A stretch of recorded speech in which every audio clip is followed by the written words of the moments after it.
task I have been given is to run a prediction model, or rather create a prediction model that validates and predicts the value of the dataset which I have been given. And the dataset that I have been given is about automobiles and their average. Let me show you the dataset I have been given. So here's the dataset. Basically there are 300 399 rows and 9 columns in it, containing different values and different sets, different variables. So currently the variable I'm going to be predicting is miles per gallon, which is a dependent variable, and the other independent variables are cylinders, displacement, horsepower, weight, acceleration, model year, origin and car name. So we will be predicting miles per gallon with the help of these variables. Coming back to the coding, so this is my code. I am currently doing it in a local host. I have also done it in Google Colab. Both codes are similar with just one difference, which is connecting the dataset. So first we'll go through the local host database. So we start by importing different libraries. So we have imported panda because we need to convert that CSV file into data frame. We have imported numpy for calculation, quick calculation, arithmetic calculation. We have also imported scrapy for arithmetic calculations and scientific calculation. We will be using plotty. We will be using plotty for plotting the data, same as cbones. We also have used label encoder in this code. Plus we will be importing the train test split data. So we'll be training and splitting the data. Currently we are splitting the data into 80-20 ratio, 80 for training and 20 for testing. We will be using decision tree regressors and random forest regressors, because we are going to predict a continuous value. So for predicting a continuous value, we need to use random forest regressor. We will be using random forest regressor. Now coming towards the connectivity of files, so we have defined data frame, read data frame CVC file, and we have given it the file name, and its full path, so, which is stored locally. And similarly it goes for the training set. We have given it path and defined the our CVC file. Now to see if our database has been our dataset has been connected successfully, we'll print df head, which means data head. So it will print the first 5 by default, even though if I didn't mention it and I print it, it will print the first 5 rows of the data set by default. But if I mention a specific value here, let's say 8, yes, or 7, so it will print the first 7 of the rows of the data set. But for now we're going to keep it at default. Coming downwards, so it's the df command has the same functionality, but it shows the last 5 rows of the data set by default. We can also change it to 7, so it will show the last 7 of them, but for this we are going to keep it at 5 by default. Now digging a little bit more about our data sets, the variables and types. So we are giving df types, so it's going to show us all the data types of our variables. So we have float, integer, float, we have float. Let me run it again. So yeah, we have float and these all, but converting the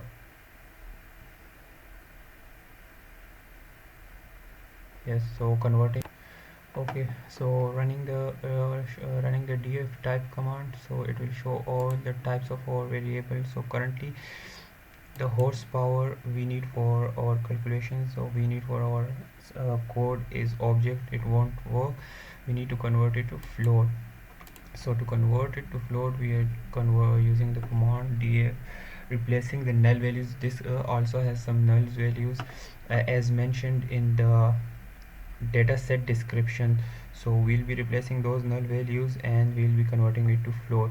Once we run this command and rechecking the data type, so the data type, it will show that it has now been changed to float, which previously it was object.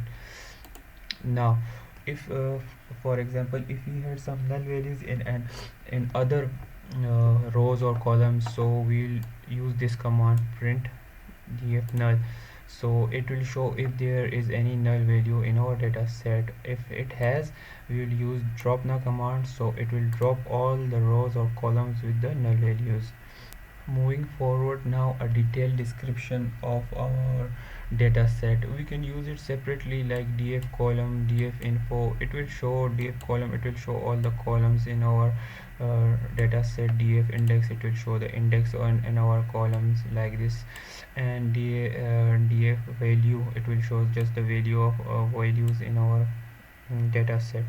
So to describe that data set a bit more and get a bit more idea what values and what attributes, what variables we had in our database.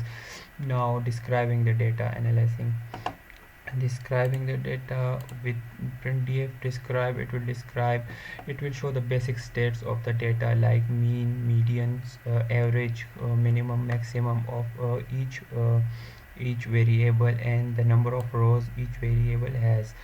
392 variables. And plus we are plotting the data through box plot and histogram. So this is a box plot and this is the histogram representation of the data set. Moving forward, moving forward representation of data. Now we can represent data through different format, but here we are using correlation matrix. First we will do the correlation of the data. It will show the two related data, even though if they are positively or negatively related, but it will show the correlation between two data. So for correlation we are using Pearson method and it will be shown through heat map. So this is the heat map and we are using Pearson method. You can use Kendall and Spearman, anyone you like, but we are using here Pearson method. So here's the data and here's the chart.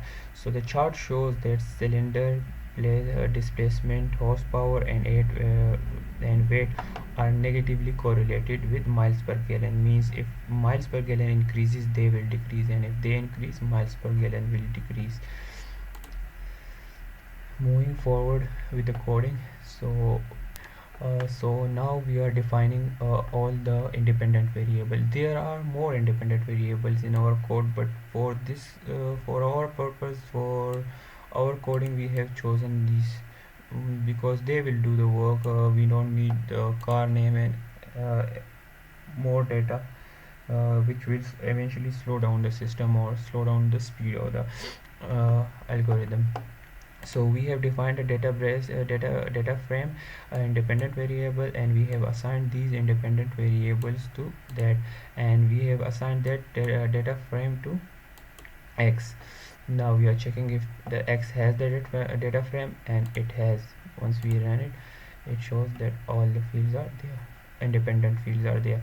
Now selecting our target variable, we are selecting miles per gallon as our target variable. We will be predicting miles per gallon. So similarly we have defined a data frame and assigned target variable to that data frame and assigned that data frame to y. Now checking if we had assigned correctly or not. So yeah, here we have assigned it.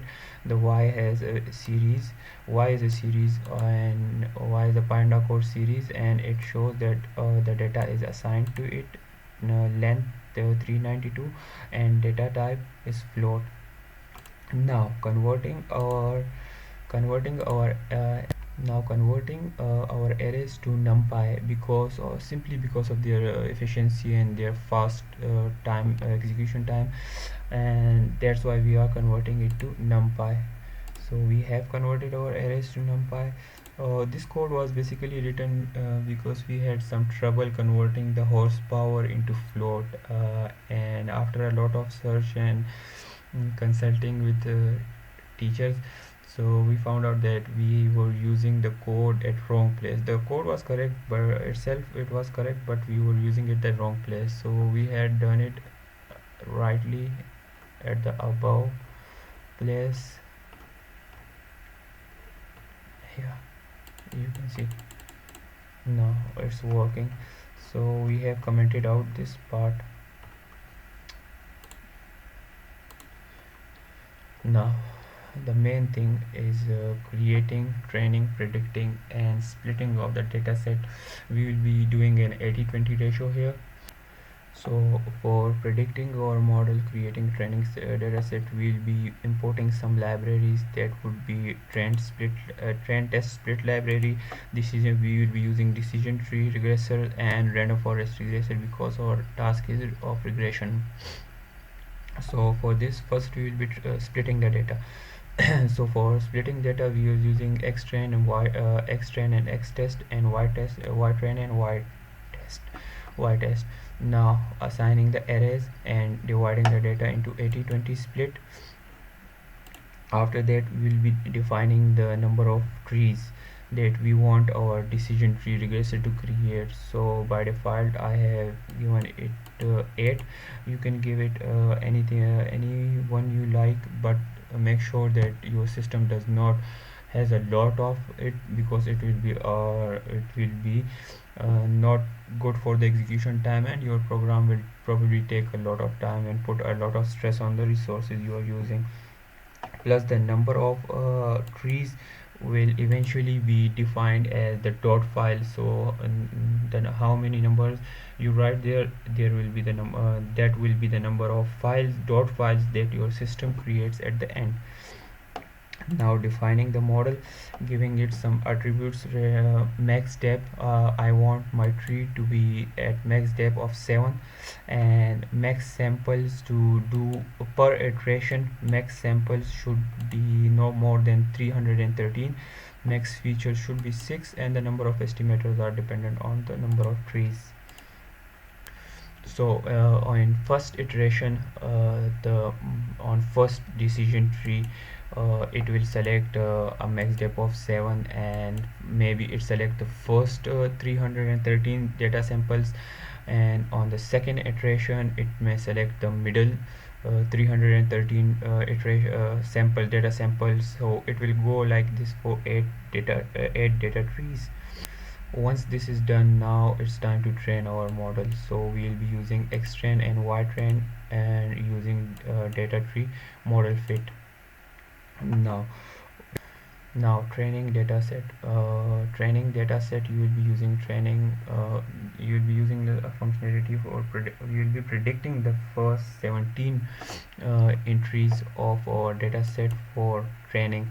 So here we are predicting with dt model predict xtrain the first 17 rows. You can change it to 18, 10, 5, depending on you how many of it you want. And these are the true values, the actual values that has already been present in the data set. Now for printing, we are using printing true values. It will print the true values first, then the predicted value, and then the difference or the error between these two values. So the true values will be subtracted from the predicted values, and the error and the difference will be stored here, and it will be printed then the same procedure goes for the testing data set. Once we run it, so we can see here are the 17 values we had. So these are the original values in the dataset, 27 by 27.2, and we had predicted 27.4. so the difference between them is 28. So that's a low difference, but some are positive and some are negative. Then after this error has been discovered for both testing and training, but for before that we can also do change this the number of rows. So if I go like 10, so I need to change for 10 for the both. and run it. So it will show me the first 10 values, the first 10 true values and the first 10 predicted values for that data set. Then I'll change it again at 17. Depends on you and how you want your code to be more efficient and perform better. So here you can see we are taking an average. So now we are taking an average of our data set, the difference we had produced, like the error difference we had here.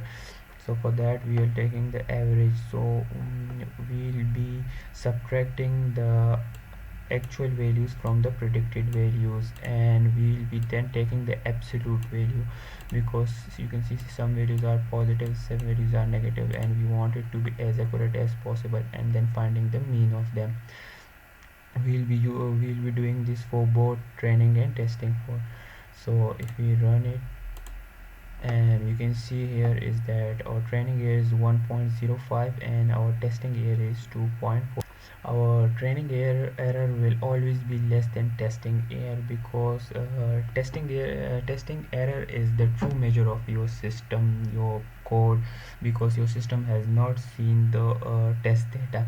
It has only been trained with the training data, and this is the first time the system is using the testing data, and that's the true measure of your system. So it will always be greater than the training error. And the lower your testing error is, the better your system is and the better it's performing. The higher your training error is, the higher your testing error is, the bad your system is performing. It's not as efficient. Moving forward, now storing these data into dot files and printing them. So above I have told you that we have selected the number of trees. So here we have selected 8 number of trees, so it will create 8 number of trees if we run it, and we can later show it with graphics online. So you can see it has created just 3. Now it will create some more of them. Yeah, so it has created a total number of 8 from 0 to 7 dot files. We'll be using it to display our trees, so we'll be using it later on in the presentation. Now coming towards the hypertuning, we will be using random search. So random search is basically similar to grid search, but it searches randomly. So we set the parameter grid, so we give them estimators, numbers, and max diff and max samples and max features. We set the different parameters. If we have more parameters, we will give them more parameters. So it randomly creates some trees, and then at the end shows you the best score among the all the random trees it has created. So for instance, for this we will be using our random search library and standard scalars library. So we have set the parameters for it. You can set an estimator from 30, 50 to 100 to 70, depending on you how much you want it. So for the first iteration it will go like 20, then 20 estimators, 6 estimators with the max depth of 1, max sample of 50, and max feature of 5. For the second iteration it may go like 20, 6, 300, 5, and 6 max feature. So it will randomly generate the trees, and here we are defining the depth and features for the tree, for the random forest regressor for random search. So we have defined it a total of 7 trees, so it will create a total number of 7 trees, and we will be giving different attributes to the random forest. And here we have selected the max depth of 7. You can, depending on you can select it, you can fit it, underfit it, or overfit it, but I found that number 7 is the sweet spot for that. It works for me. Depending on different assignments, different data sets, you may want to change it a bit high or a bit low. So I have set the max depth of 7 with a max sample of 313, max feature of 7, and estimator of 7. So once the uh, code is run, it the parameters distribution grid is ran. It will the CV means division, so yeah, I have given it 5. So it means it will use the first 4 for training and the last one for testing, dividing your data set, the dividing your data. Now fitting the data random search result and producing the best score among the search trees. So how depending on the algorithm, the code, the number of trees is produced is going to predict the best among the all the generated trees here, and it will give us the best score. So currently the system is 85% efficient with the best score. Moving forward, now using some different EDA exploratory data algorithm functions on our data just to show. So here we are just showing the number of origins and the number of cars in our data set, the numbers. So the origin 1 has most of the car, origin 2, origin 3 has slightly less than the origin ones, and these are just the color and designing of the box, the label of the box. Here we are using the actual command value count for y and 1 2 3 origins for origin of the data. So if we run it, it will show that this. Now we can also do plotting with miles per gallon. So here we are plotting miles per gallons with in contrast to the origin. So it shows here that cars from origin 1 gives the lowest miles per gallon, and cars from origin 3 gives the highest miles per gallon. Once we run it, now cylinder counts, we are checking here how many cars have how many cylinders. So let's see. So 204 cars have 4 cylinders. So this is just a numerical data, we will be representing it in a graphical form, and the reason I have printed it here is because of this. So we'll be talking about this in a second. So the 204 cars among the data set has 4 cylinders, 103 cars has 8 cylinder, and so on.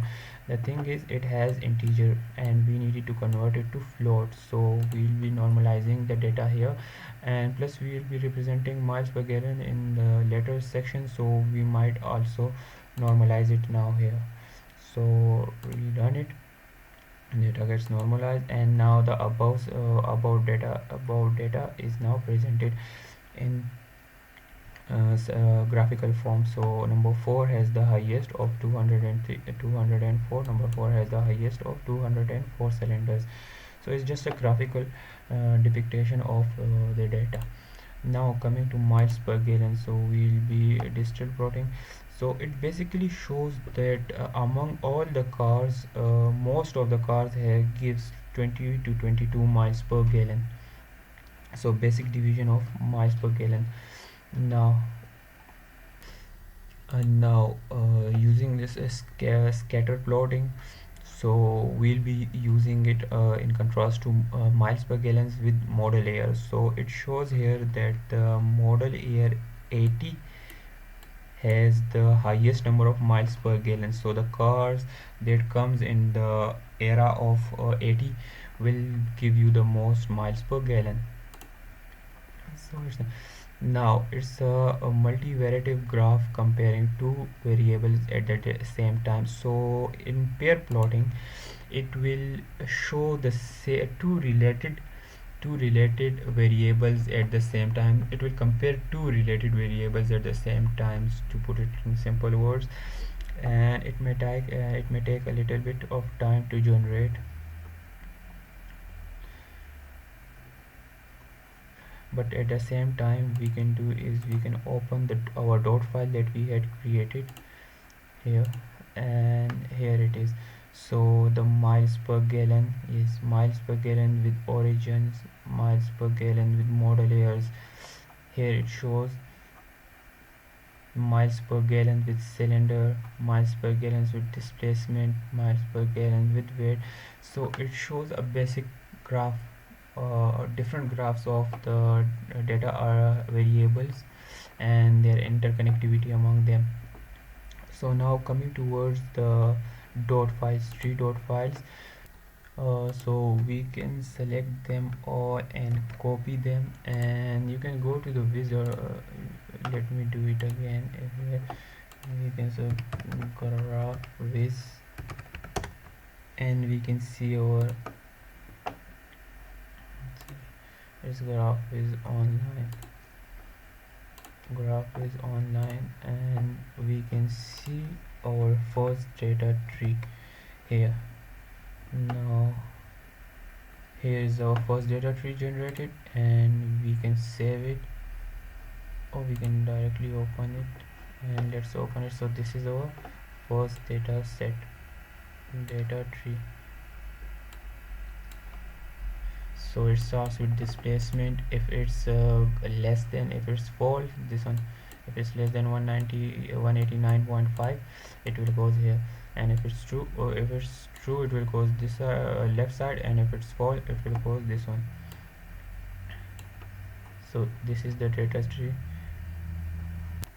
and we have given it a max depth of 7. So 1 2 3 4 5 6 7. So it has a max depth of 7.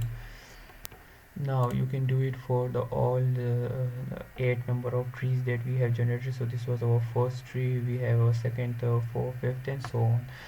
Now once we are done with it, I have also done it in a Google Colab. So there was a bit of problem with Google Colab, so I wasn't able to connect it locally or through GitHub.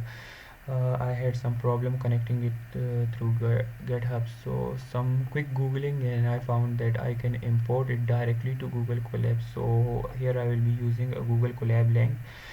So if I run it, it will automatically show because I have already uploaded it. So this is the code. I'm going to run it again here, starting from the start, starting our libraries, and here we are using import files from Google Colab. So it gives me an option to upload, and here I'll select I have already selected the address of my data frame, sorry, data set.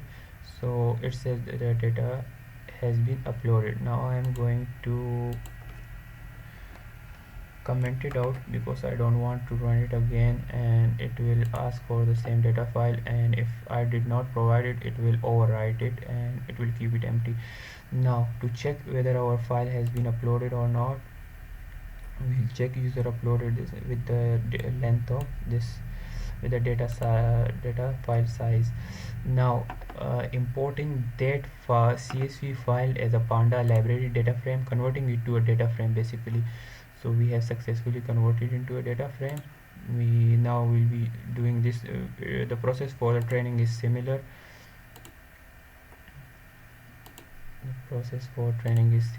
Importing them, and now with to check whether our file has been connected successfully, and it has been connected successfully.